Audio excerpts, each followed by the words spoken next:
Code King Jiang Zemin, the emblem of reform. In December of 2022, the streets of Shanghai were noticeably silent. Students from Hong Kong and healthcare workers from the Xinjiang region also observed moments of silence. China's Global Times and Xinhua News Agency turned their websites black and white.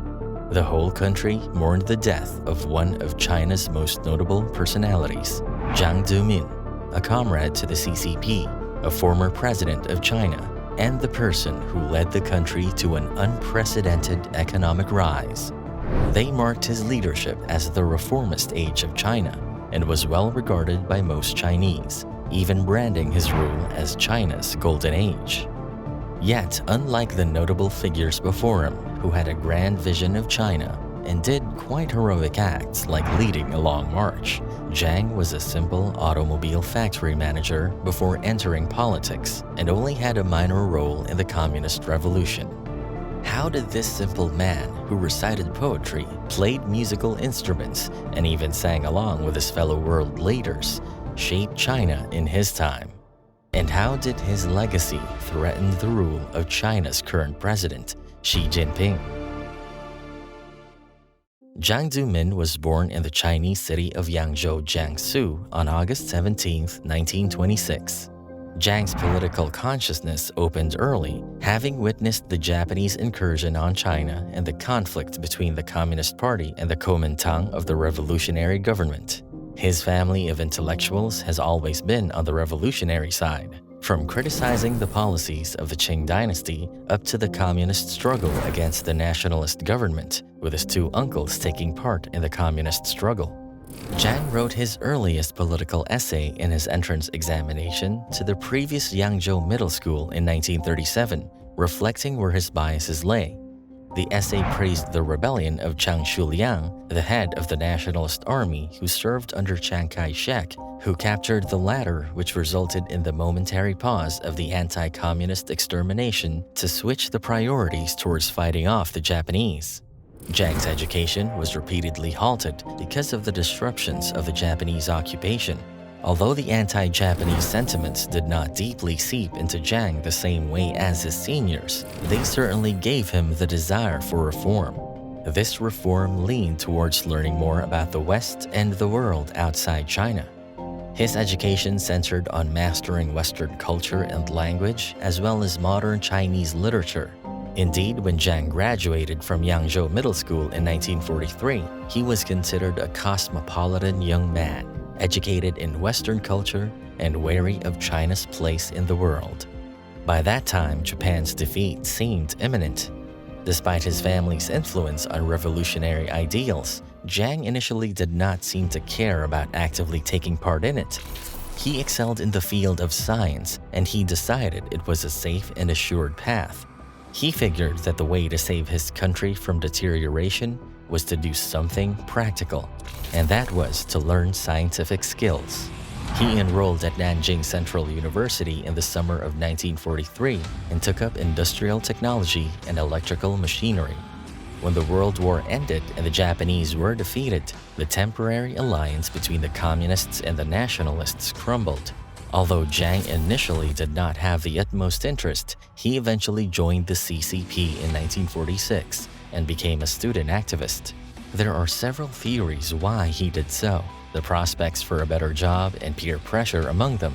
However, perhaps a more remarkable reason for joining was his upbringing, which shaped his sympathy for the communist cause. However, what made him different from the others was his lack of commitment to the communist ideology. He rather advocated for Western science to save China from deterioration, and communism was a mere revolutionary method to attain it. He transferred to the National Chiao Tung University and graduated with a bachelor's degree in electrical engineering in 1947. After graduating, he briefly worked as an engineer for a factory in the northern Hongkou district that popularly sells Pretty Lady brand popsicles.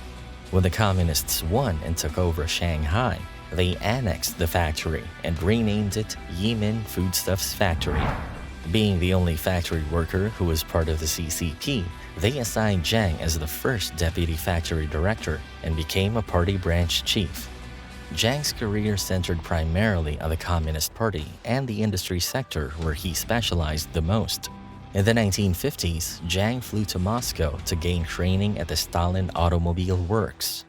This training proved useful when he became the Minister of Electronic Industries of the Central Committee of the Communist Party in 1983. His focus shifted from the industry sector towards a more administrative role in 1985, when he became the mayor of Shanghai and then became the Communist Party Committee Secretary of the same city. By his position as secretary, he automatically gained a seat in the Politburo of the Chinese Communist Party, the decision-making body of the party, in 1987. After the horrific 1989 Tiananmen Square incident, Jiang replaced the position of Zhao Ziyang as General Secretary of the CCP as a compromise candidate who provided a balance between the liberals and the CCP hardliners. While people initially branded him as a mere transitional figure who would eventually be ousted from his position, Jiang proved he was worthy to stay and rise in the ranks. In 1993, Jiang became the president of China.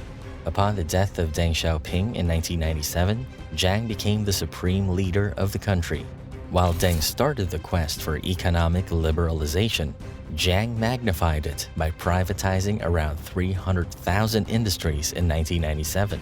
Jiang also worked on the aspect that the preceding administration did not focus on, which was imposing the PRC's sovereignty over Taiwan, prompting the Third Taiwan Strait crisis in 1995 to 1996.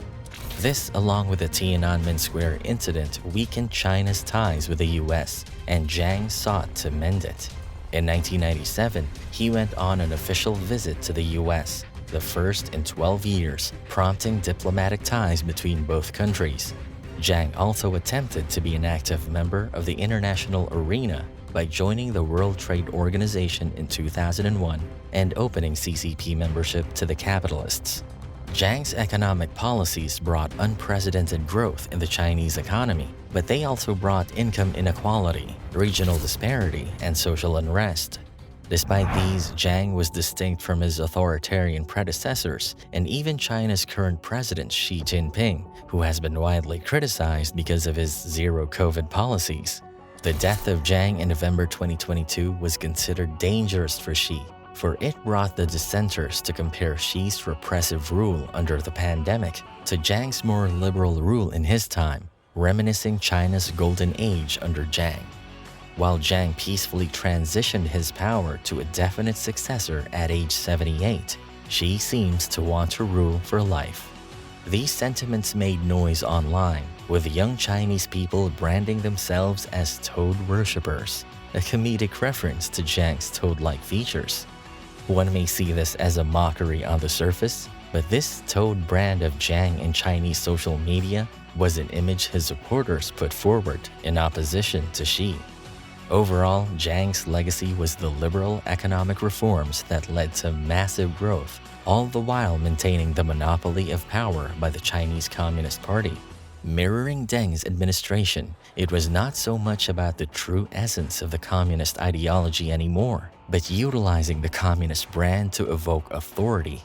In practice, China was becoming a liberal capitalist state filled with capitalists in the party, albeit it was heavily regulated by the government. Through Jiang, China emerged from the embers of the past as a global power, but the communist utopia was no more than a distant dream. Stay tuned and thank you for joining us today. If you enjoyed this episode, subscribe and hit the bell icon to be notified of future episodes.